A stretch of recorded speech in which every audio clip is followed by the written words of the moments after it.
Alright folks, strap on your seatbelts because we're blasting off to the future. Or to be more precise, into the world of Futurama. Developed by Matt Groening, Futurama is an animation powerhouse that follows our main protagonist, Philip J. Fry, a 20th century pizza delivery boy who accidentally gets frozen for 1,000 old years. Now in the future, he becomes a delivery boy yet again, but this time for an interplanetary delivery company, the Planet Express. The show has a lot of exciting and strange characters, and I mean a lot. Just to start though, we have Fry's one-eyed mutant girlfriend, Leela. Initially believed to be an alien, she's the captain of the Planet Express ship and is a good roundhouse kicker. Next up, we've got Fry's best pal, the most badass robot, Bender Bending Rodriguez. He's a cigar-smoking, foul-mouthed robot who's got the urge to bend anything and steal everything. Apart from them, there are a lot of other characters in the show, which we will cover soon. Grab some popcorn and Slurpees, as we kick things off with episode 1 of season 1, Space Pilot 3000. The episode starts off with the new millennium right in the corner in the year 1999. We got our main man, Philip J. Fry, who's not exactly living his dream life, working as a pizza delivery boy. He hops on his bike to make his rounds and spots his girlfriend Michelle cruising in a cab with some random dude, pissing him off. Not only does she dump him, she even makes fun of him. I hate my life, I hate my life, I hate my life. He reaches the delivery location and waits for I.C. Wiener to show up. But Mr. Wiener, in fact, does not show up. He cracks open a beer to toast the coming new millennium. As the countdown ends, he leans back and accidentally falls into a cryogenic pod. The pod closes, and next thing you know, he's frozen for a cool 1,000 years. Now, fast forward to December 31st, 2999. He finally comes out of his sleep. Instead of freaking out, Fry is all Yahoo! As he no longer has to do his lousy job. Right then, a guy named Terry enters and sends him to the Fate Assignment Officer Leela, who tells him his career assignment is delivery boy. But our boy isn't buying it. He bolts out of the office with the alien girl right after him. While running around the city, Fry stumbles into a phone booth and meets a robot, Bender. He enters the phone booth only to find out that the booth is actually a suicide booth. They team up, and with some quick reaction skills, they make it out. Bender invites Fry for a drink, but Leela catches up and corners them in a museum with a lot of talking heads. Yikes. Kinda creepy. The duo escape into the ruins of old New York, which makes Fry nostalgic. But the trip down memory lane is cut short when Leela catches up to them yet again. However, this time, Leela opens up about being alone, being the only one-eyed alien on the planet. She decides to ditch her job and remove her own career chip to tag along with Fry and Bender. Finally, they track down Fry's really great nephew, Professor Hubert Farnsworth, a full-time mad scientist. Farnsworth is initially skeptical of Fry, but after a quick test, he believes that Fry is actually his uncle. The cops track them down and force them to come out. But instead of coming quietly, they escape in Farnsworth's spaceship. As fireworks light up the sky, Fry is thrilled and asks if they'll be fighting space monsters and teaching alien women to love. But the professor crushes his dreams by explaining that they'll be delivering cargo across the universe. In other words, Fry is going to be a delivery boy yet again. The episode ends with Fry being all pumped up as the spaceship soars through space for their next mission. Episode 2. The series has landed. Starts off with Fry, Bender, and Leela officially joining the Planet Express as Professor Farnsworth introduces their new team. First up, we've got Hermes Conrad, a Jamaican bureaucrat who's all about paperwork. Next, we've got Dr. Zoidberg, the resident quote-unquote doctor who is actually completely clueless. And then there's Amy Wong, an intern from Mars whose family is so insanely rich that they can buy a whole freaking planet. Sorry, Elon, you've been outmatched. Professor Farnsworth makes Leela to captain the ship, and their first mission is to make a delivery to the moon. And oh boy, Fry's all excited as he's about to make his first visit to the moon. But the excitement doesn't last very long. Traveling to the moon is as easy as catching a bus in the 21st century. When they arrive, he's greeted by a long queue at Luna Park, which is a cheesy Disney-esque amusement park built on the moon. That's one small step for Fry, and one giant line for admission. After seeing this, Fry wants to go on a small tour exploring the park, but Leela refuses as they have a job to do. After finishing their delivery, they explore the amusement park, which is filled with only boring stuff. Fry's not vibing with it at all. He's here for the real moon, not for the phony stuff. Hearing this, Leela takes Fry on a lunar rover ride, which doesn't go as planned. Unfortunately, the duo fall into moon quicksand, and with no other option, Leela uses their oxygen to escape from the pit, which practically drains all their supply. As they continue, Fry and Leela stumble upon a hydroponic farm run by a grumpy old lunar farmer who introduces his daughters, Lulu Bell 7, Daisy May 128K, and the Crushinator. Sick names, dude. He agrees to give them oxygen, only if they help out with chores. While Fry and Leela are working on the chores, Bender arrives and flirts with the robot daughters. However, this does not sit well with the farmer, and he chases the group off. They manage to escape from the farmer, oxygen in hand. However, nightfall is coming, which means it's gonna be super cold. They rush to find a safe spot and come across the Apollo 11 landing site. They take shelter in the lander, and Fry apologizes to Leela for dragging her into this mess. He further explains that he just wanted to see the real deal, not some knockoff Disney theme park. Leela finds his passion he has for the moon to be quite beautiful. Before things get too sappy though, Bender runs towards them with the angry farmer hot on his tail. Luckily, Amy swoops both Bender and the lander and flies them back to Earth. The episode ends with Leela asking Fry if this is the moon that he dreamed of, to which Fry replies, close enough. Moving on, Love's Labor's Lost in Space. For this episode, we see Fry, Leela, and the rest of the crew hit up the hip joint to help Leela find a suitable date after her last date with a lizard tongue guy went horribly wrong. Spoiler alert, Leela isn't vibing in the nightclub either. They head back to their HQ and the professor announces their new mission, which is a rescue operation on planet Vergon 6. The professor further explains that the whole planet was mined for 25 years.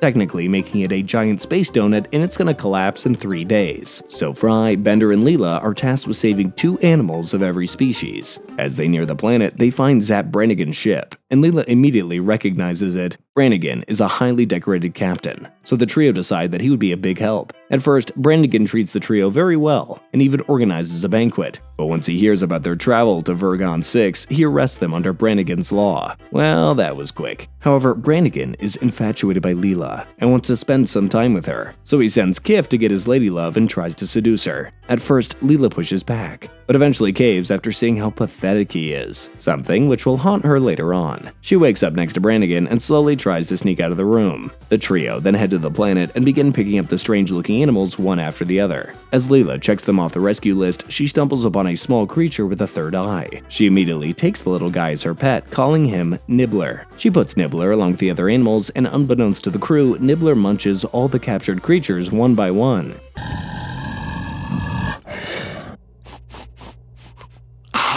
The trio return to the ship only to find that Nibbler has devoured every single one. To make matters worse, the ship is out of fuel. It seems like their only option is to call Zap Brannigan. Just in the nick of time though, Nibbler does the unthinkable and excretes a small ball of dark matter, which surprisingly works as fuel for their spaceship. Bender quickly grabs the pellet, tosses it into the engine, and they zap away from the imploding planet. Ooh. That was a close one. Alright, the next episode, A Fishful of Dollars, kicks off with Fry having a bizarre dream where he's stuck in an ancient Egyptian class only wearing his underwear. And as you'd expect, the whole class is laughing at him. However, it turns out to be a commercial dream for this fancy underwear Lightspeed briefs. The next day, Fry and the rest of the crew go to the mall to get Fry his dream undies. However, there's one problem. He's broke. Not to worry though, he's got his old 20th century bank account, but it only has 93 cents in it. Bummer. Hold on though. Since the money's been chillin' for 1,000 years, the measly 93 cents is now a whopping $4.3 billion.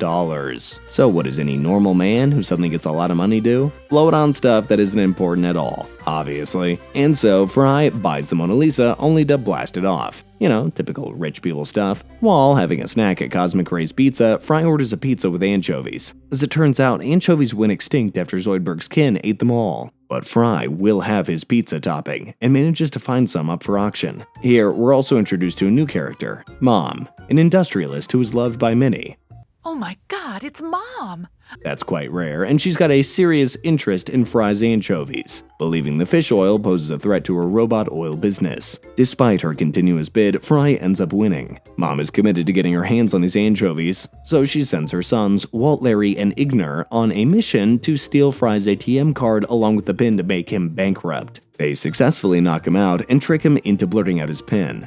After wiping his bank account, they throw Fry in front of his house. He finds his newly bought assets taken away, including Ted Danson's skeleton. Not the skeleton, but he's still got the anchovies, and returns back to Planet Express. However, much to everybody's surprise, Mom shows up too. She tries to buy the anchovies from Fry by promising to give back his money, but Fry simply refuses, and tells her that he's gonna eat it on a pizza. Hearing this, Mom leaves, knowing that once they're gone, So is the threat to her business. Fry throws a pizza party, only for the Planet Express crew to spit the anchovies out. Right then, Zoidberg arrives, and the heavenly stench makes him lose his mind and devour the pizza like a madman as he screams, "More! More! More! More!"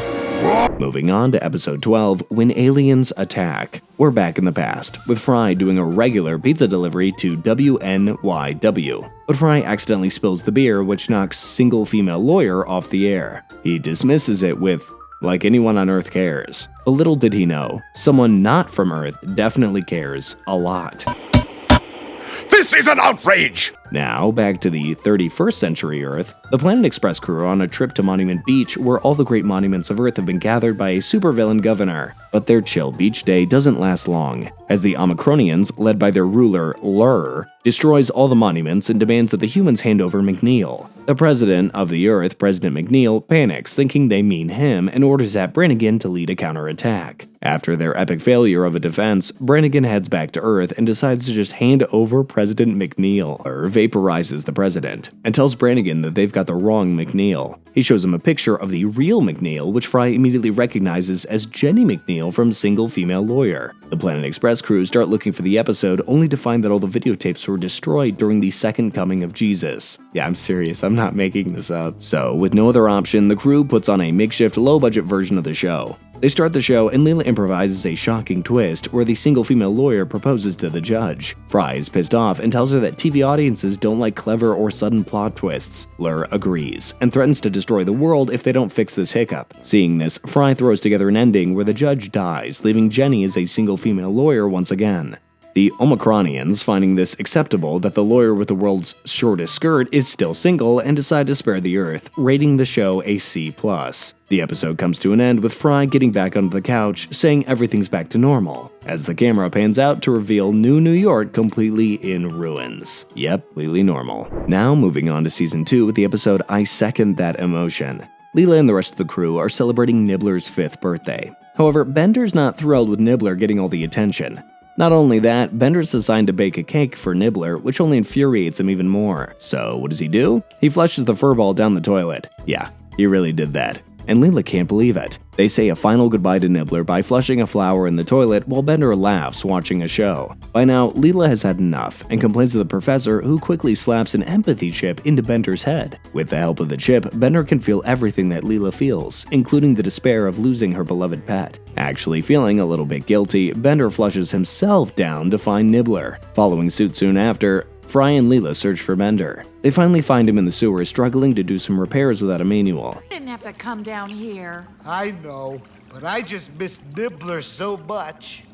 Typical Bender stuff. They start their search for Nibbler and encounter a whole mutant brigade who give a civilizational tour to the folks of New York. The mutants inform the trio that there's a terrifying monster, El Chupanibre, who's been causing major trouble in their underground world. So, naturally, Leela assumes that they're talking about Nibbler and spills the beans. Hearing this, the mutants tie her up for a sacrifice. Eventually, Nibbler shows up, and so does El Chupanibre. That's not El Chupanibre. Say what? That's El Chupanibre.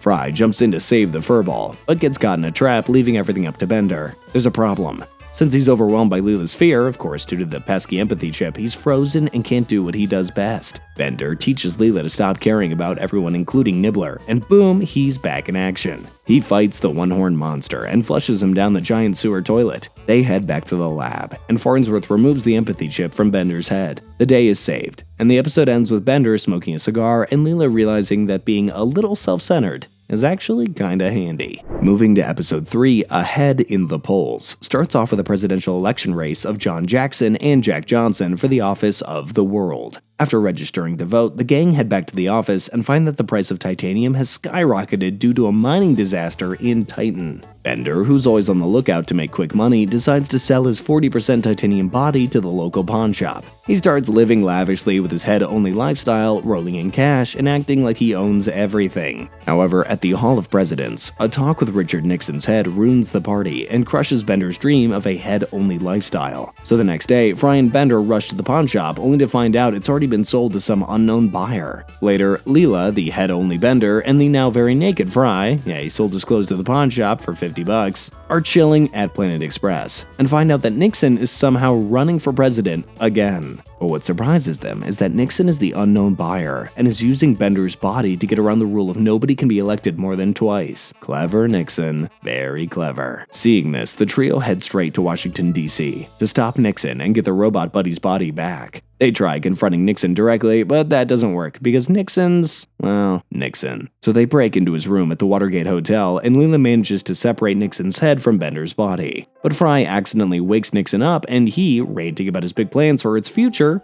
also about running into people's houses to wreck them. Yeah, that's some notoriously big plans. But the sneaky Bender records the whole conversation and uses it to blackmail Nixon into giving back his body. Uh-oh. I don't like where this is heading. Election day rolls around, and the trio are waiting for the election result. Leela is pleased to know that Nixon is losing, but things take a sharp turn after the robot votes come in, and Nixon ends up winning. The professor chimes in, saying that Nixon won by a single vote, and Leela remembers that she actually forgot to vote. Talk about irony. The episode comes to an end with gigantic robot Nixon entering the White House, destroying everything in his way. Fun fact, Nixon is made fun of so often in the Futurama series that the Nixon estate has actually filed a formal complaint against Matt Groening, asking not to make fun of him. Anyway, moving on. Episode 6, The Lesser of Two Evils, kicks off with an advertisement of the Pastorama event, an exhibition of New York City from the 2000s. And yeah, we got some cowboys hunting a robotic mammoth, just like the good old days. So Fry, Bender, and Leela decide to take in the old NYC festivities. You know, getting mugged, visiting the burial of Al Sharpton, and spending some quality time at the filthy train station. Fun stuff, I guess. Followed by that, they steal a car and accidentally run over a robot, which surprisingly looks like Bender with a goatee. They immediately take the robot to the professor for repairs, and he introduces himself as Flexo. Bender and Flexo have quickly hit it off like they're some long-lost twins. However, Fry's not feeling the same, and declares Flexo as the evil Bender. Right then, Professor Farnsworth calls the crew for an important meeting, as he shows Jumbonium, which is a rare atom that's to be delivered for the Miss Universe pageant contest. He hires Flexo to guard Jumbonium, much to Fry's dismay. I'm aboard, lad. He keeps a close eye on the rare atom and stays awake all the way to the end of Flexo's shift. However, when it's his turn to guard, he falls asleep, only to find both the Jumbonian atom and Flexo gone. As the Miss Universe pageant's in full swing, the crew inform Bob Barker's head that they've lost the atom, and gently ask him to sign the paper.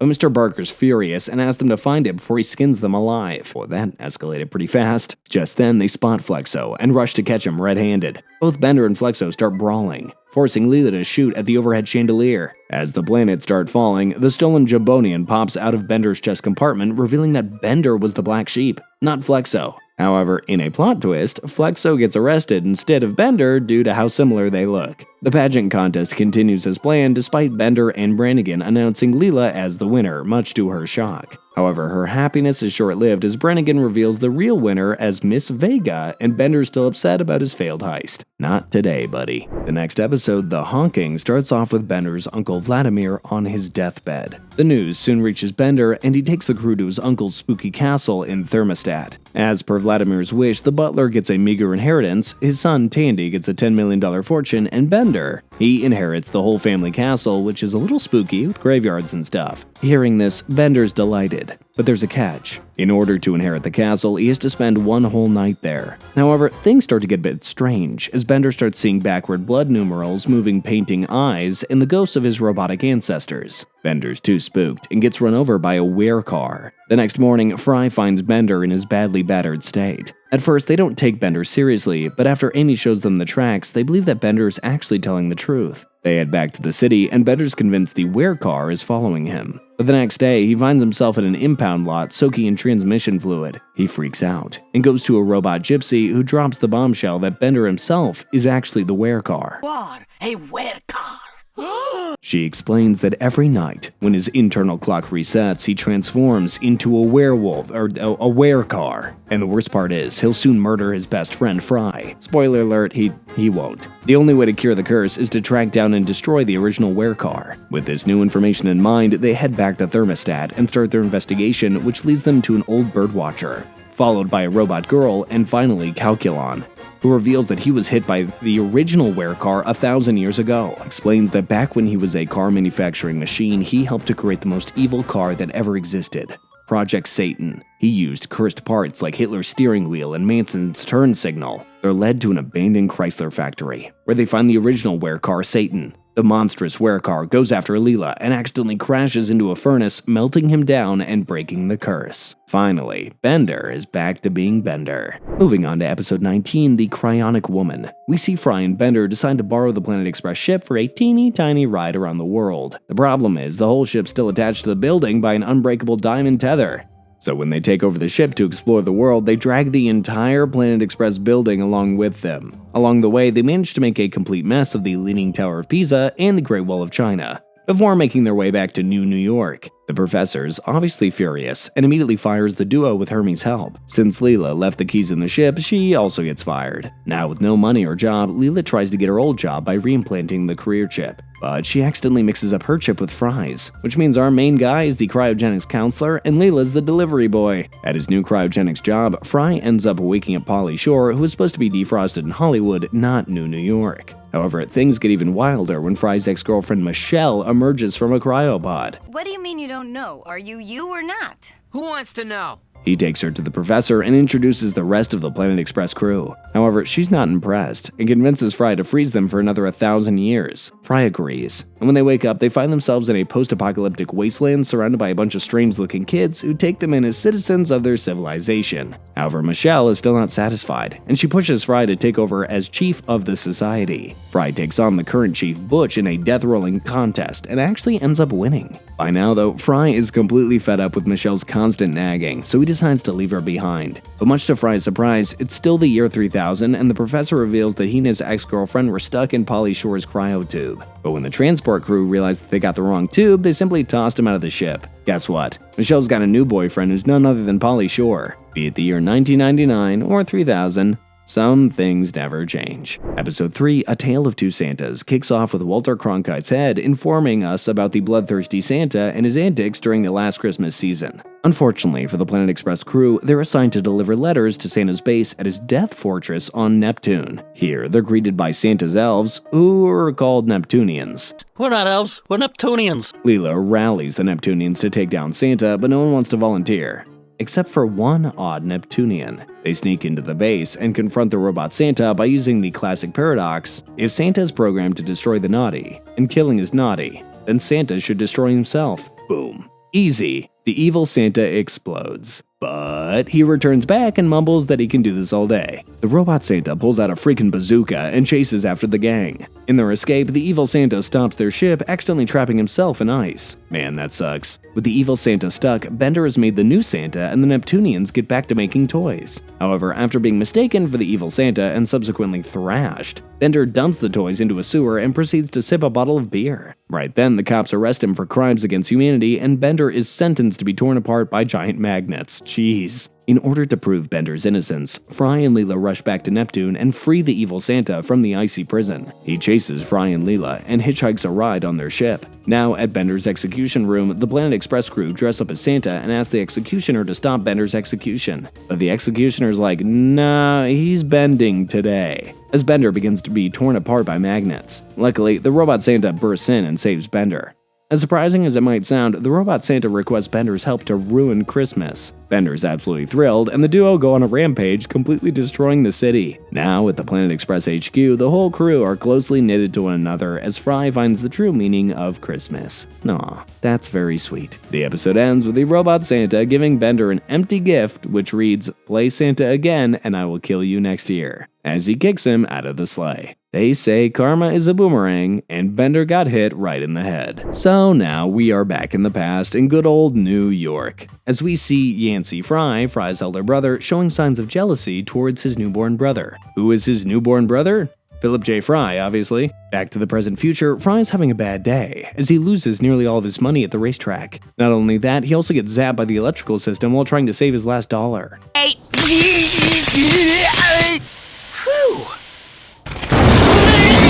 We get a flashback again. This time we see the Fry brothers playing basketball and Philip Fry finding a rare 7-leaf clover. He uses it as a luck charm and wins against his elder brother, leaving him frustrated. In the present, he narrates the story of his lucky charm and decides to look for it in the underground city. Seeing his old house, he gets nostalgic and remembers the day when his brother started chasing to get his lucky charm after getting humiliated in front of the noticeably fat group. He recalls hiding his clover in his Ronco record vault and tries to open it. However, Fry is shocked to find the clover missing and throws all of his anger on a statue of Yancey, who turned out to be the first person on Mars. The trio head back to the HQ, and the professor pulls out an old documentary about Philip J. Fry, revealing that Yancey lived a dream life as a millionaire entrepreneur, rock star, and astronaut. Hearing this, Fry's visibly pissed. Right now, we get another flashback with Yancey preparing it for his wedding, with the family still grieving for his missing brother. He heads to the basement to fetch some of Fry's old music collection and finds Fry's fabled good luck charm. The scene shifts to the present as the trio head to the orbiting Meadows National Cemetery to get back Fry's lucky clover. They enter the cemetery, find his brother's grave, and start digging.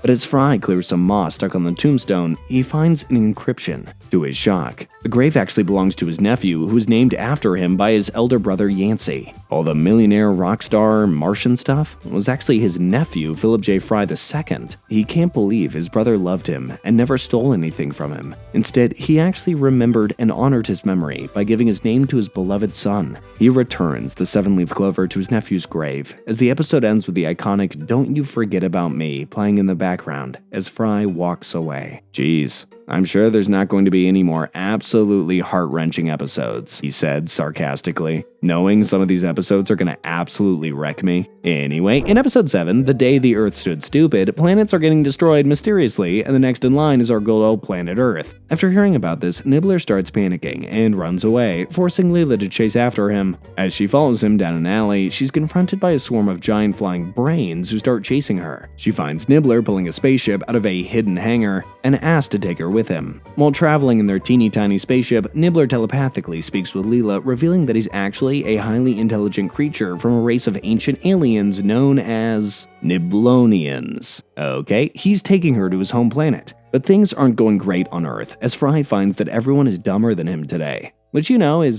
definitely not normal. Oh, I'm a genius. Ow. Leela and Nibbler finally reach Eternium, Nibbler's home planet, and Leela meets up with the other Niblonians, who inform her about their ongoing battle against the Brains. So these Brains want to know everything and are quite intolerant of other species, as the thoughts of other creatures actually cause them pain. To counter this, the Brains telepathically disable the Delta brainwave, turning their entire population into a bunch of morons. The only one who's immune is none other than our main guy, Fry. Now back on Earth, Fry is doing his best to teach his crew about how to stop being a fool. Leela arrives to deliver a message instructing Fry to find and defeat the Brain leader. She tries to explain that the Brains are the ones who are causing this mess, but Fry's not buying it until he sees 2 floating brains outside the window. They track down the Brain leader in the New York Library, where he's absorbed all the information using the Dewey Decimal System. Fry starts throwing books at it, which does nothing to the big guy. He then remembers that brains are vulnerable to thoughts and tries to hurt it by thinking. To stop it, the Brain leader transports their minds into various literary works. Fry eventually frees himself from Brain's control and tries to electrocute him, only to get crushed under a bookshelf. As it turns out, Fry was controlling the story they were fighting through, and he declares that the big Brain leaves for no reason. And just like that, the Brain leader retreats and the Niblonians swoop in to devour the fallen ones. Yuck.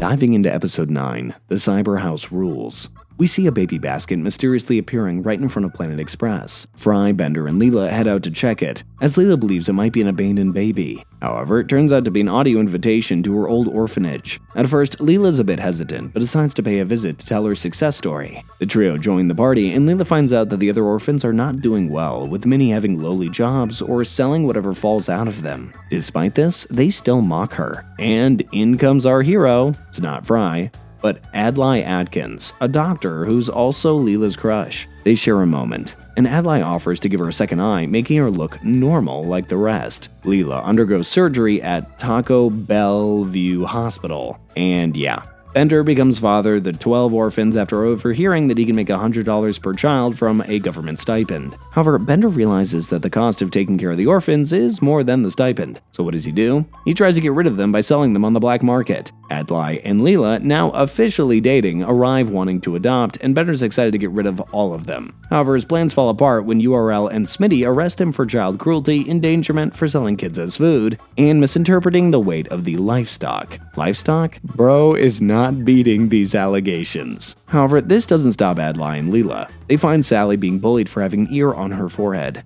Seeing this, Leela wants to adopt Sally as she was in a similar situation. However, Adlai wants Sally to have surgery to remove the extra ear. This offends Leela, and she demands to have her old appearance back. The scene then shifts to the renaming of the orphanage to Bender B. Rodriguez Orphanarium in his honor. The children give Bender a drawing they made of themselves with him. At first, Bender is annoyed and throws it in his chest compartment, but after the children leave, he sticks it on there with a refrigerator magnet. Well, that's quite an upgrade coming from the unempathetic Bender. Oh, get away! Come on! Just got all that gum off of there. Hey! In the next episode, The Root of All Evil, Hubert, Professor's son, and Dwight, Hermes' son, have been suspended from their boarding school after a confrontation with the bully, Brett Blob. Now, bored at Planet Express, they use Professor's voice changer machine to prank Fry, Leela, and Bender, sending them on a fake delivery mission to Dogdo 8. The trio take off and return after a week, only to find that there's no such place as Dogdo 8, with the universe ending at Dogdo 7. Come on, that's just classic comedy. The Professor and Hermes are furious, and decide to teach the boys to take responsibility. How do you do that? By forcing them to get a job, of course. But the boys take it really seriously and create a newspaper delivery service, Awesome Express, a direct competitor to, you guessed it, Planet Express. Who's going to use a delivery service with a kicked sign? With the help of their newly ordered delivery ship, they start making Benjamin Franklin's and end up making more money than Planet Express. The boys then come up with Plan Dwight Lightning, wherein they hire Fry, Leela, and Bender by offering better wages and take over Planet Express after learning that the professor had declared himself dead to avoid taxes. Of course. Now, as the new bosses, they kick the professor and Hermes out and start working on their company. Very soon, though, the boys find themselves overwhelmed by the complaints that start rolling in as people haven't received their newspapers. The boys reveal that they've been dumping all their deliveries into a crater on the moon. With no other option, they turn to their fathers, who seize the chance and deliver the newspapers using the Planet Express ship. They deliver all the papers, with only one left for Brett Blob. The boys are scared and confess that they broke his window. The fathers apologize to Brett's father, who's having none of it, and sends the puny humans to the hospital. Brett's father ends up visiting the professor and Hermes to offer an apology, as the episode ends with the fathers having a happy drink while Brett engulfs Hubert and Dwight. Alright, diving into episode 15, I Dated a Robot. You guessed it, Fry dates a robot, specifically a celebrity. In the 31st century, everything is possible, and by that I mean everything. Through the use of a sort of dating site, Napster.com, Fry and Leela download the persona of Lucy Liu into a blank robot. Fry and robot Lucy Liu spend their time doing piggyback rides, feeding aliens in a zoo-like park, and playing with miniature soldier toys. You know, typical 31st century stuff. You're cute. You. However, the rest of the crew is worried about Fry's dating choice and show him an educational film explaining the dangers of dating a robot, which ironically happened when Fry was in the cryopod. Even after seeing the propaganda film, Fry brushes it off as he smooches with the Lubot. So Bender, along with Zoidberg and Leela, confront the CEO of Napster, telling him to shut down his company. They soon learn, though, that it's not Napster.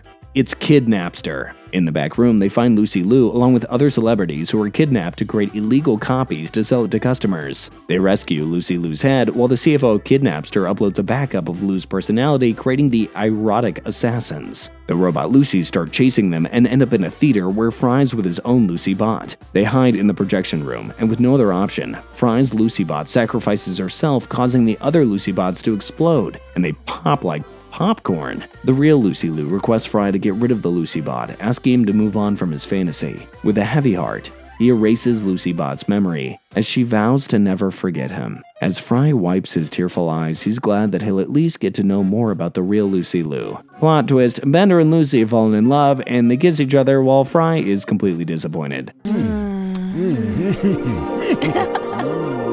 Alright, now moving to the penultimate episode of Season 3, Future Stock, the professor's holding a stockholders meeting and reveals that the company is on the brink of bankruptcy. Meanwhile, Zoidberg and Fry stumble into a room full of cryogenic defrostees and meet that guy, a sleazy businessman who froze himself to find a cure for bonitis. After seeing that they both share the same vision, Fry brings that guy to the stockholders' meeting and nominates him to take over the company. After winning the trust by only one vote, that guy becomes the CEO while Fry is made the new vice chairman of Planet Express.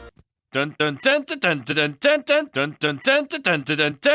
taking over as the CEO, that guy splurges a lot of money on flying chairs, black suits, and on an ad that looks similar to Apple's famous 1984 one. Zoidberg, being Zoidberg, ends up selling off his remaining shares to that guy in exchange for a sandwich. Talk about a deliciously terrible deal. I would have settled for a hard roll with ketchup inside. Fry and that guy meet with Mom, and that guy takes the responsibility of dealing with her. And by dealing with, I mean completely selling Planet Express to her. At the Intergalactic Stock Exchange, the sale is said to be finalized during the shareholder meeting. The Planet Express crew, of course, votes against the sale with their total percentage coming around 49%. However, their happiness doesn't last longer, as that guy's controlling stake of 51% is enough for the sale to go through. Bender, Zoidberg, and the rest of the Planet Express are thrown out of the hall, and they realize that selling the company to Mom Corp is actually a great idea, making them rich. However, just before the sale could go through, that guy's bonitis kills him and Fry gains control over Planet Express. He decides not to sell the company and gives control of the company to Professor Farnsworth. Ironically, this results in stock taking a deep nosedive, making the crew completely poor again. But hey, at least they're together, right? Moving on to the next episode, Leela's Homeworld. Professor Farnsworth announces that Leela has been named as the Orphan of the Year by the Cookieville Minimum Security Orphanarium. Your parents must be so proud. Ooh, sorry. They head there, and Leela gives a touching speech about her upbringing. Now back at the HQ, Leela is feeling down as she misses her parents, and Fry tries to comfort her by taking her for a walk. As she gazes at the stars in deep contemplation, we see two one-eyed mutants watching her from a drain who look suspiciously similar to the one-eyed girl that we know. The next day, Bender's new business model of dumping waste is a nasty success as he pumps the sewers with more garbage. But this pisses off the mutants who kidnap Bender, Fry, and Leela to turn them into mutants. Right then, two hooded mutants swoop in and save the trio. They take refuge in a mutant home and find a shrine dedicated to Leela's life, filled with keepsakes from her childhood. This freaks out Leela, who begins to suspect that some crazy perverted mutant is after her. The mutant mob catches up, and the three-handed mutant announces the death penalty for the trio as he's running for re-election as Supreme Mutant. You know, typical political stuff. Just then, a hooded mutant appears and whispers into his ears as the trio's sentences reduced from death penalty to never setting foot on the sewers again. However, this makes Leela suspicious of the hooded mutants, so she dives into the toxic lake, and to her surprise, it doesn't affect her at all. Back on the surface, Fry heads to the orphanarium and takes the note that was left with Leela as a baby. Later, he meets up with the professor who runs the note through the analysis machine, revealing the shocking truth that Leela is not an alien. She's a mutant. Now we get a flashback to the day when Leela was born.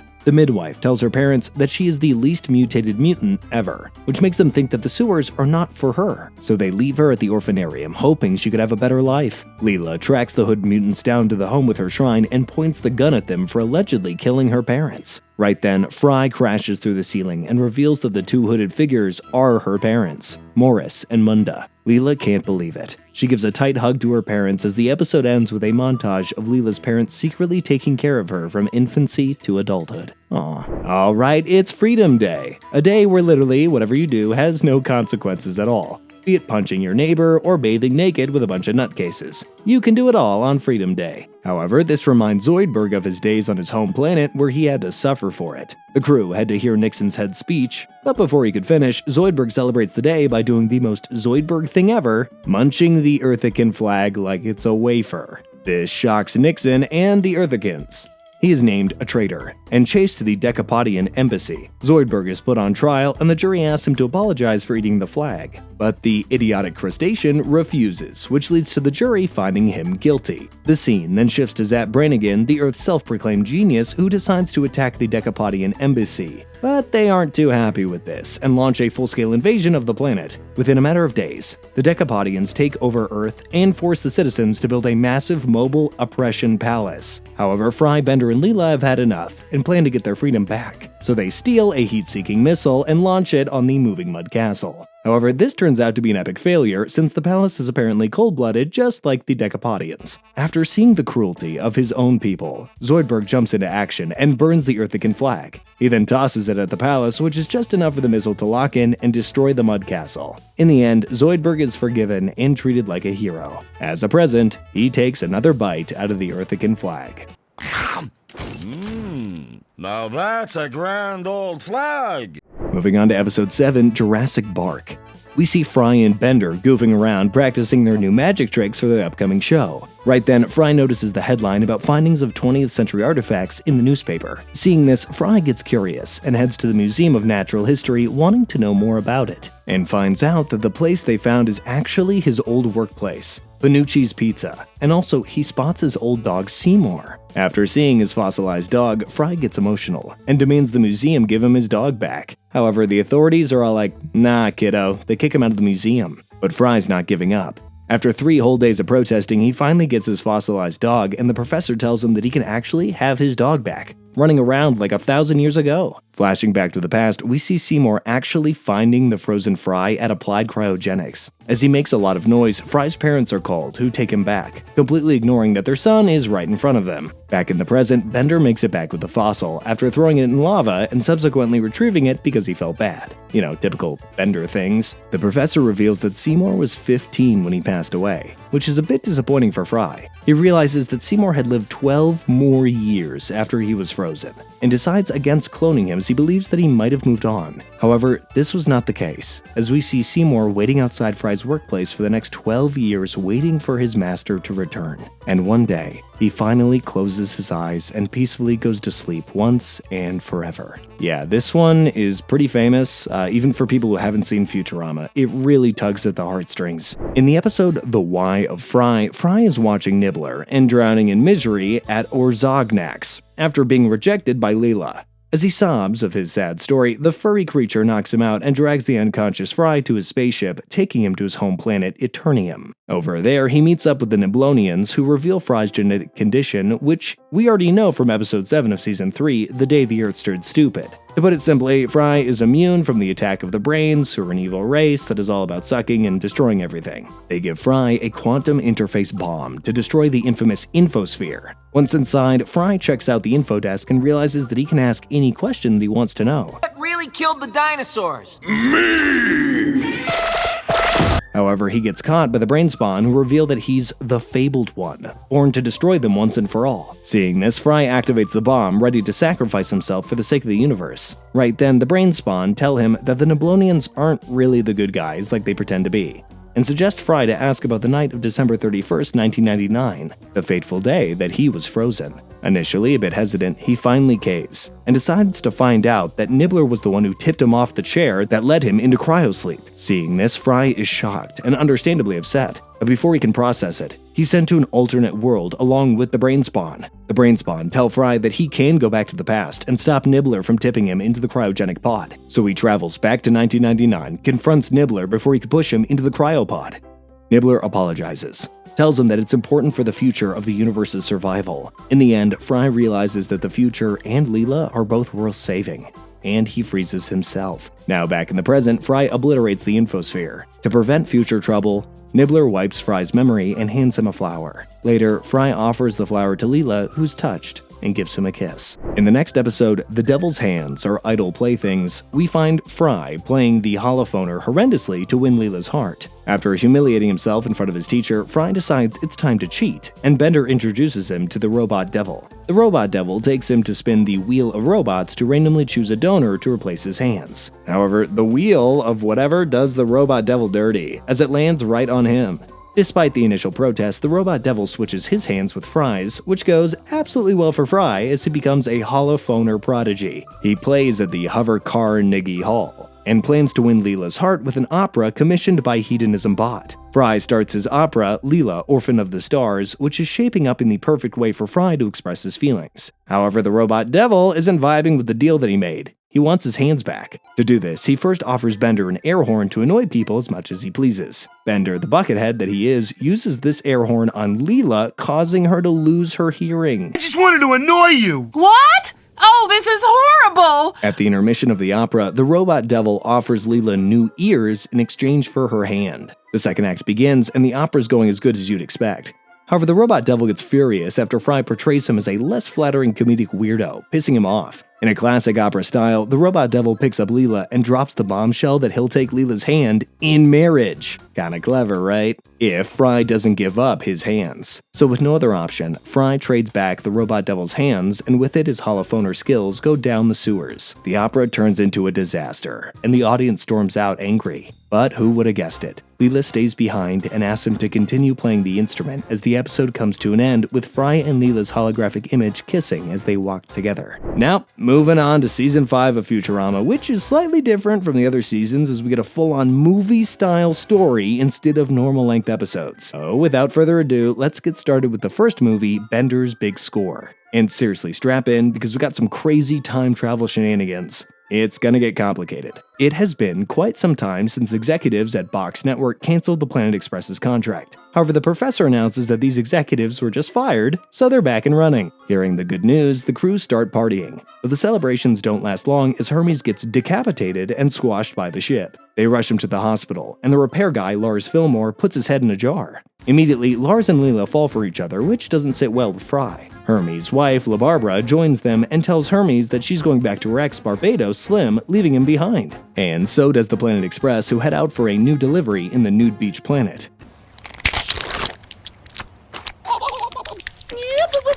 On their way, Leela notices Fry has an odd tattoo of Bender's face on his butt. Little do they know, this tattoo is actually a time code that allows for literal time travel, somehow. While they're chilling on the beach, some alien scammers pull a quick one, more like a long one, by making them sign petitions, only to spam and scam them later on. Worst of all, though, the scammers infect Bender with a virus, making him their obedient servant, and they use him to take over the entire Planet Express. These scammers soon discover Bender's face on Fry's butt and use it to summon the time travel portal. Nibbler and the Niblonians jump into the scene and attack with the help of the Kitten-class attack ships. However, they get easily overpowered by some chairs, forcing them to retreat. The scammers discover that they can use the time portal only as a one-way trip. So Bender volunteers to do the dirty work and he starts stealing important artifacts from the past. He even replaces Professor's doomsday device with a rose. Man, these guys are in for a huge payday.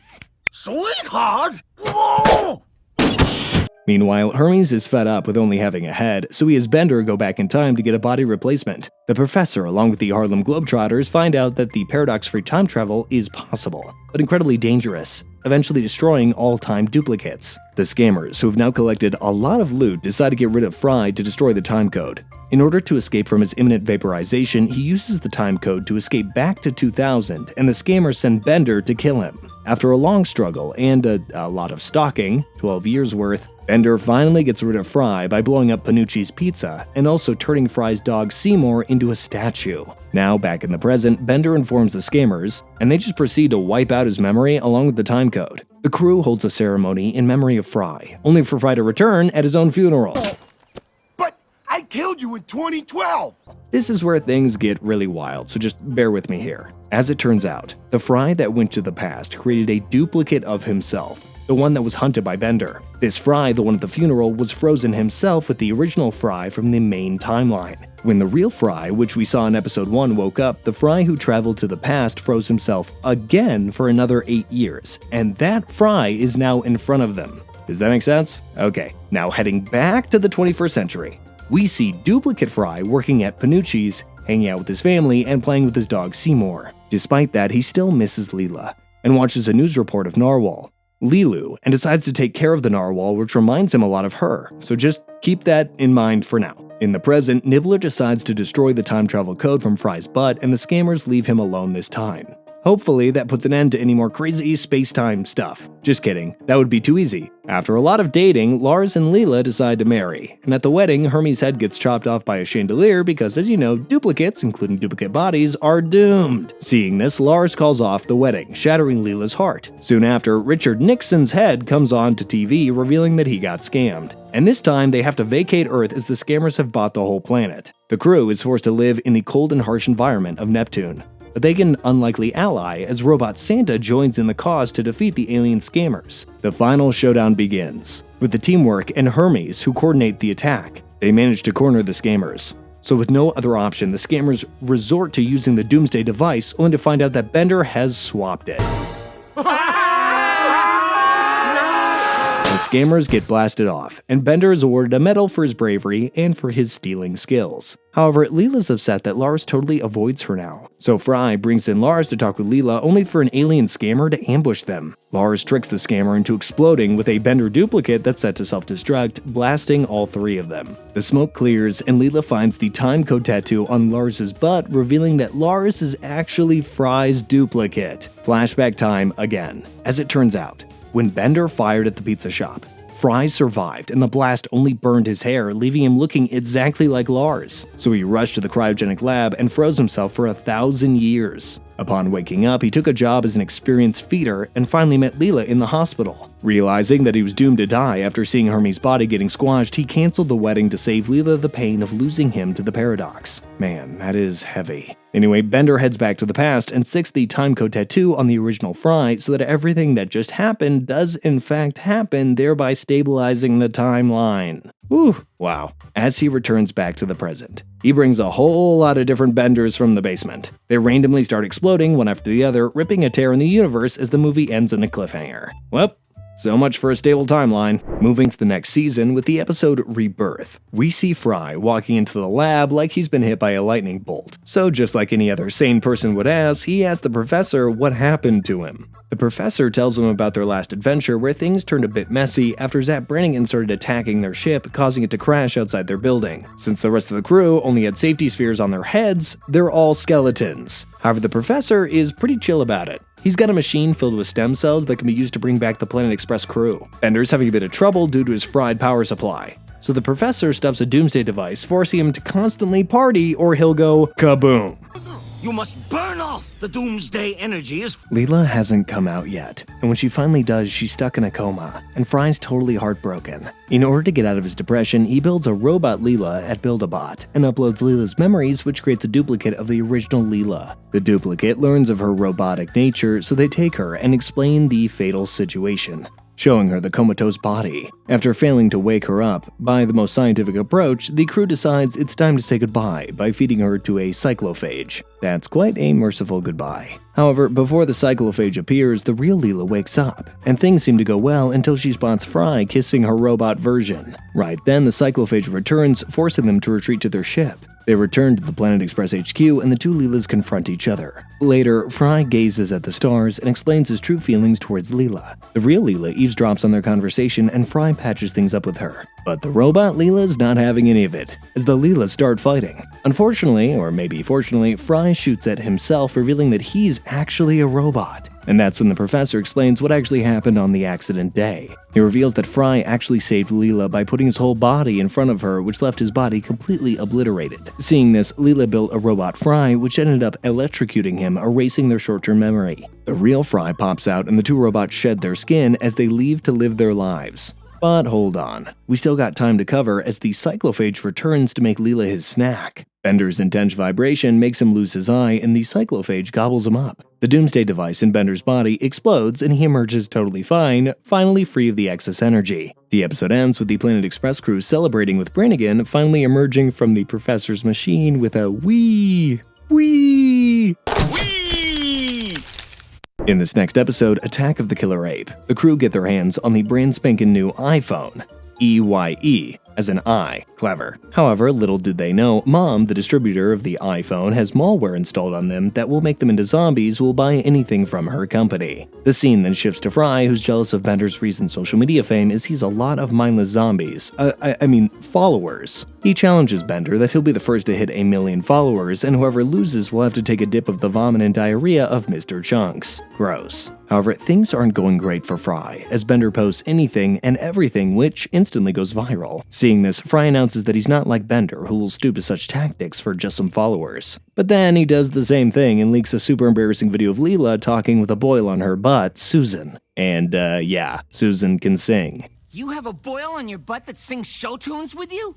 The video racks up millions of views as Fry and Bender hit 1 million followers simultaneously. Back in MomCorp, Mom releases the virus through Twitcher, turning the 1 million followers into zombies who buy the latest iPhone 2.0.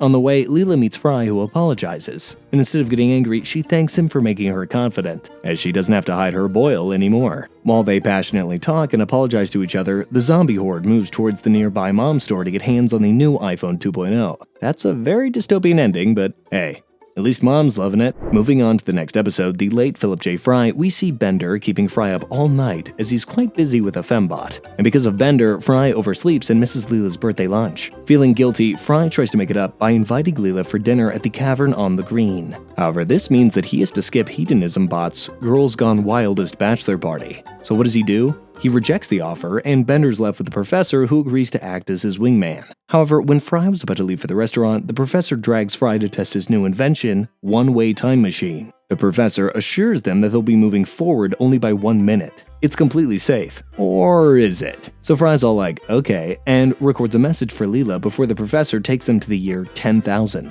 Whoopsie! Now, back in the present, Leela is incredibly frustrated, since Fry missed their dinner date and assumes he went to one of Hedonism Bot's parties. She heads back to the Planet Express HQ and finds the party was a complete disaster, as the only survivor was Hedonism Bot himself. Believing that Fry was along with the professor and Bender, she's both sad and angry. And Zoidberg mourns their demise in his typical fashion. Back with Farnsworth and Fry in the future, the professor figures out that they should keep moving forward until they reach a time where they can find a time machine that will help them get back to the past. As they travel through the future, they find everything from knights riding ostriches to a time where giraffes have enslaved humanity. They traverse time all the way to the year 1 billion. That's a lot of zeros. Since this is the end of time, the professor says there's only one thing they can do, and that is to watch the universe ending itself. However, much to the surprise, the universe restarts as they loop through history again. And when they finally arrive at the right time, they accidentally crush their past versions, successfully getting rid of the time travel paradox. Now back in the present, Fry rushes to the Cavern on the Green to meet Leela as they both share a sweet moment, while Bender's busy burying their duplicates in the background. Alright, the next episode, That Darn Katz, starts off with Leela throwing Nibbler's poop in a volcano from which Amy's collecting data for her thesis. The next morning, Amy's late for her doctoral exam and rushes only in her undies. She explains her thesis using a planetary ratchet, but fails horribly, as one of the examiner's cats starts playing with it. This triggers her cat allergy and accidentally drops the model, causing the panel members to reject her. Hell nay. The horse says, doctorate denied. They land in Planet Express HQ. And Fry encourages Amy about how, he's got no degree, but he's a prominent boy in a package delivering company. Well, I'm sure that was meant to be a motivational talk. The same cat, which caused Amy's cat allergy, joins them at Planet Express, and the members are quickly attracted to it. Later, they all adopt their own cats, except for Amy and Nibbler, who realize that something is strange about these pesky furballs. They visit Professor Katz and realize that he's actually a puppet, controlled by the white cat. They return to the Planet Express and sneak into the basement, but quickly get caught by the cats, who reveal a story of their home planet, Thubian 9. Initially, it was a great planet to live on. However, due to the planet's orbit slowing down, it had become inhospitable for cat life, forcing them to come to Earth to steal its rotational energy. It was Amy's thesis that gave them a glimmer of hope to harness Earth's energy. The white cat summons all the cats in the neighborhood to rub against the building, causing the Earth's rotation to stop. The energy is transferred before the cats leave for their home planet. Now, with the Earth's rotation stopped, the whole city begins to overheat, causing Amy to break down. However, this sudden breakout also gives her an idea on how they can restart Earth's rotation, since they can't reverse the ratchet. The whole crew pushes it even further, and voila! They successfully recover Earth's rotational energy. With Earth spinning again, Amy is awarded a PhD in applied physics for saving the planet. Now it's time for the 100th episode of Futurama. The mutants are revolting, which kicks off with Professor Farnsworth announcing that there's a 100th delivery, and this time they're going to deliver nitroglycerin souffle to Mrs. Astor. They make it in one piece to the Waldorf asteroid, and the lady's impressed, and has a small talk with Professor Farnsworth, inviting him and the crew to a highly sophisticated fundraiser. At the fundraiser, Mrs. Astor narrates the tragic sinking of the land Titanic, in which she lost her husband. In order to honor her husband's memory, she establishes a scholarship fund and even shows a video of Day in the Life of a Mutant. However, Leela's not impressed with Mrs. Astor, who reveals that it's just an act to prevent the mutants from revolting. As Leela exits, Fry accidentally reveals that she is a mutant, You know how mutants are. shocking everybody in the crowd. She's immediately arrested and banished to never appear on the surface. They meet up with Leela, who's visibly upset, and take a stroll around the sewers to find the land Titanic that sank after hitting a mailbox. Yeah, a literal mailbox. As they look around, they find a rare quantum gemerald, and also a list of passengers which will come in handy later on. Meanwhile, Fry, who's feeling guilty, jumps into the toxic pool, turning into a messed up version of himself. Even Leela can't handle it. Now the scene shifts to Fry uniting the mutants to fight for their rights as they make life miserable for the surface dwellers. Seeing this, Mrs. Astor demands action, and Poopenmeyer redirects the sewage to Madison Cube Garden. Right then, the mutants come out of the manholes and demand for their rights. Mrs. Astor orders her butler to get rid of the mutants and fires a missile at the Madison Cube Garden, creating a huge wave of sewage water. As the tidal wave approaches, Fry uses the quantum gemerald, saving them from drowning. He then reveals that they found a list of passengers which include Leela's grandmother, who was a young worker on the land Titanic. She tells Mrs. Astor how Mr. Astor gave up his seat to save her and her mother. Hearing this, Mrs. Astor tells the mayor to grant the mutants their freedom, which the Mr. Poopenmeyer immediately approves. The mutants celebrate, and Leela kisses Fry, who returns back to normal. As it turns out, Fry actually didn't mutate. Instead, it was Mr. Astor all along who became part of Fry temporarily. Mrs. Astor can't believe her husband is back as the couple embrace each other. The crew returns back to their HQ as they dance and celebrate their 100th delivery with Leela's family. In this next episode, The Tip of the Zoidberg, we get a bit of lore related to the Professor and Zoidberg. It all starts back in the year 2927, where young Farnsworth and Zoidberg are on a covert mission to hunt down a Tritonian Yeti to create a bioweapon for Mom. Now we're back in the present with Fry sitting in Zoidberg's clinic to get rid of the Thorns after his failed diplomatic relations with the Cactus civilization. However, Zoidberg smashes Fry's hand with a book, leading to massive loss of blood. Oof. Followed by that, he cuts Leela in half, Hermes becomes something like a gnome, and Scruffy's left with a head on a head. And not to forget, Fry's condition turns him into Simpson, then Garfield, and finally a Smurf.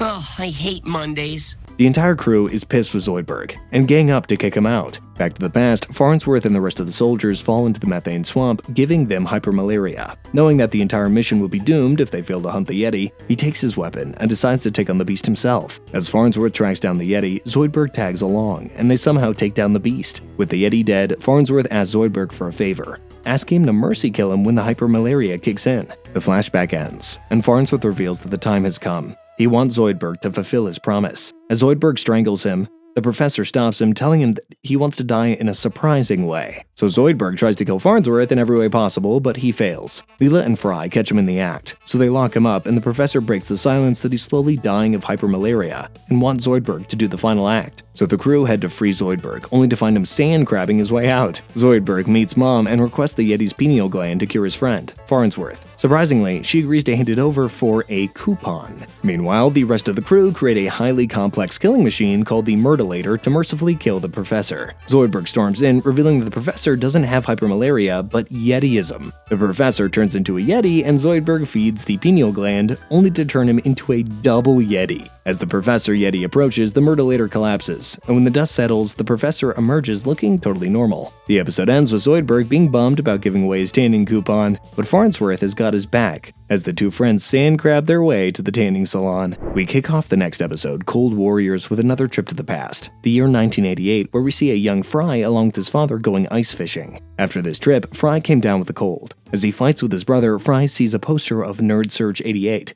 which is a science contest, and Fry is quite pumped about it. In the present, the crew are also on an ice fishing trip, and let's just say it doesn't end very well as they return back to the HQ, only with a single baby fish and of course the deadly common cold. In this future though, the cold has been extinct for over 500 years. Common cold? No! No! Which means that everybody is very vulnerable to it. Right then, the whole Planet Express building gets slapped with a quarantine shield, and everyone except Bender gets sick. Since Bender's the only one who's not affected by the cold, he has to do all the chores just like a home robot. This obviously annoys him, so he leaves the building and wipes Zoidberg's phlegm on every quarantine worker.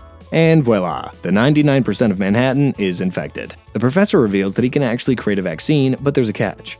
They need to create a Fry puree since he's the only one that has the unmutated virus from the 20th century in his system. This reminds Fry of the invention that beat him during the Nerd Search 88. A sample of the virus perfectly preserved and cultured that was shot into space. They head to Saturn's dump moon, Enceladus, and retrieve the old experiment.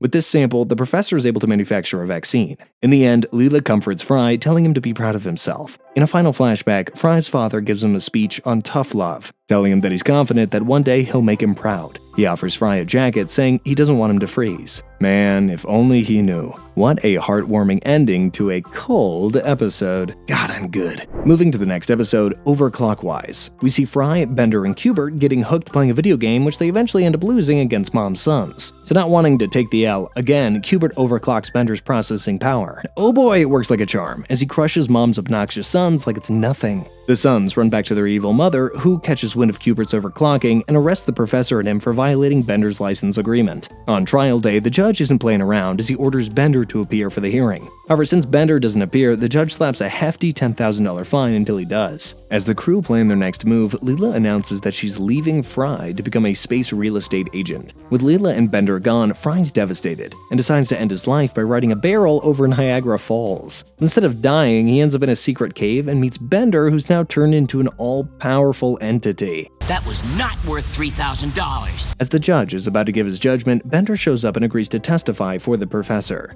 Since Q*bert is still a minor, Mom sneakily drops the case against him, but still goes after Professor Farnsworth. However, Bender pulls a quick one, claiming that Q*bert is a clone of the professor and by law they're basically the same person. So to put it simply, since they're both the same person, they can't be convicted for the same charges. Hearing this, the judge dismisses the case, and the professor is finally free. Mom captures Bender and takes him to dumb him down like the good old Bender. The scene shifts to Bender having a bottle of beer with Leela, joining them after missing Fry. Leela wonders what the future holds for her and Fry, so she asks Bender, who hands over a piece of paper. As both Fry and Leela read the paper, well, we don't get to see it, but from their reactions it's evident that their relationship had a lot of ups and downs, but in the end lived a very happy life. Moving on to episode 3, Decision 3012. It's the election year, with Nixon all set to win once again. In the Planet Express HQ, everybody's already decided to vote for Nixon's head, except for his biggest hater, Leela. She doesn't believe in Nixon's policies, like building a fence in the solar system to keep out illegal space aliens and cutting taxes for the rich. She announces to the crew that she's going to participate in the political process, making sure that Nixon never wins. In the presidential debate, she finds Senator Chris Travers as the only decent guy and agrees to become his campaign manager. And soon enough, Senator Travers wins the primary race. He's all set to fight against Nixon. Now, back in the White House, Nixon's having a special meeting with none other than Bender, who agrees to dig up some dirt on Travers. After hearing his middle name, Zaxar, Nixon and Bender plan to create a conspiracy theory, suggesting that he wasn't born on Earth. Outside of Travers' headquarters, Bender leads a rally, demanding Travers show his Earth certificate to prove that he's not an alien. Seeing this, Fry and Leela decide to visit the hospital where Travers was born, and even Bender decides to break in with him as they're apparently fun. Travers shows up and reveals that he's from the year 3028. He explains that after Nixon wins the election, he creates a massive fence along the solar system which, as you would guess, completely backfires, causing the economy to collapse due to lack of workers. In the end, Nixon turns the silent majority into the soylent majority, while the robots under the leadership of the Bender B. Rodriguez take over the planet. Well, that was a plot twist that I literally didn't expect at all. As humanity's last hope, the young Travers was sent back to the past to run against Nixon. After hearing his sad story, the crew decide to broadcast Travers' birth live on TV, and the crowd is convinced as he goes on to win the election. However, when Travers is about to give his victory speech, he starts glitching and disappears, as Bender explains that since Nixon lost the election, there's no robot uprising. No Travers. Now, with Travers gone, Nixon does end up winning the election anyway. Alright, moving on to the next episode, Murder on the Planet Express. Tensions are running high on the Planet Express as every crew member seems to have some problem or accusation to throw at one another. Have you been using my toothbrush to polish your ass again? What? To help the crew settle their differences and learn to work together, the professor takes them for a corporate team-building retreat. The guy running this retreat, Dan McMasters, asks Leela to pick a random hitchhiker to build trust among themselves. However, the hitchhiker turns out to be a shape-shifting alien which quickly gobbles up McMasters as the rest of the crew hide in the ship's panic room. But the room's life support gets shut down, and it's up to the crew to restart the life support fan, take the steering wheel, and spacewalk outside to reignite the ship. A daunting task indeed. Despite their differences, they work together and complete all 3 tasks before returning back to the panic room. Right then, the professor, who's actually the alien, begins gobbling up the crew one by one. In the end, the only ones left are Fry and Bender, who apologize to each other. And surprise, surprise, in comes Dan McMasters, who tells them all that it's part of the trust-building retreat. He also reveals that the rest of the crew is having a pizza party. However, Fry and Bender aren't buying it, as they shoot down McMasters, turning him into dust. Just then, the rest of the crew show up, and the duo realize that the McMasters guy was actually telling the truth. Now back in the Planet Express HQ, Fry and Bender watch a news report about McMasters' disappearance, offering $1 million for the one who turns in the killer. As the report ends, both Fry and Bender have their eyes locked on the telephone as they wonder if they should make the call. And with that, the episode comes to an end. In the next episode, Children of a Lesser Bog, it's time for Amy to pick her children from her husband's planet. They head to Kif's home planet and wait for the Grand Midwife to appear, who officially starts the ceremony with a little event, the Winnowan. It is nothing but a fancy term for saying survival of the fittest, as only a few tadpoles survive their swim, with many being eaten by predators, or sometimes Zoidberg. 4 of them made it. Well, 3.5. In the end, only 3 tadpoles make it alive out of the gruesome ceremony. Now back on Earth, Kif brings the kids to visit Amy. Leela notices the little one calling her Mama, who also suspiciously has a giant eye just like hers. And that's when Amy reveals that Leela accidentally impregnated Kif, making her the kid's biological mother. Turns out that Kif's species only need to touch hands to create a baby. Kif explains that despite Leela contributing her DNA, Amy is his smizmor, or true mother. Zap calls Kif away for a mission, leaving Amy with the kids. However, Amy's baby handling skills are far from good, and she quickly wears out. So Leela steps in to help. But seeing her kids' growing dependence on Leela gets Amy jealous, and she complains to Kif about her embarrassing situation. Right then, the Grand Midwife arrives and challenges the motherhood of the kids. She reveals that Amy contributed no DNA, making Leela the mother of the kids.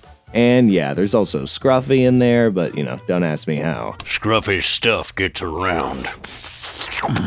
They probably just high-fived or something. After finishing his daring mission, saving Zap's butt from the raging tardigrades, Kif returns, and the Grand Midwife takes both him and Amy to a hut. Much to Amy's surprise, the only question the Grand Midwife asks is whether she loves her kids. With tears flowing from her eyes, she reveals that she does love them more than anything else, declaring her as their true mother. The children embrace their mother as the rest of the crew get emotional watching their happy family. Episode 8, Zap Gets Cancelled, kicks off with Zap Brannigan having a shower right in the command center. However, he doesn't stop with that, as he literally uses Kif as his loofah and juice sprayer, before hanging him on a wall hanger. Obviously, this angers Kif, and he accuses Zap of abusing him in the Democratic Order of Planets Court, also called the Dupe. In the court, Matt Cluck represents both Zap and Kif. However, the moment he hears about Zap's mistreatment, he's like, yeah, he's totally guilty. Zap gets cancelled, stripped of his Nimbus command, and finally sent to sensitivity training. Over at Planet Express, Leela gets a call from Glab, who offers the position of captain of the Nimbus. She accepts it, and appoints Fry as her first officer, while Bender self-appoints himself as the science officer. Back to Zap, he's stuck in the sensitivity training room along with Flashnut and Captain Cranky, who reveal their reasons for getting cancelled. Right then, the instructor, Dr. Gary Kind, arrives. However, Mr. Kind is not kind at all, as he knocks Zap around and throws a cup at Cranky. And yeah, the last one is a bit personal. Later, Mr. Kind takes them on a simulated space mission. Missile, you fat moron!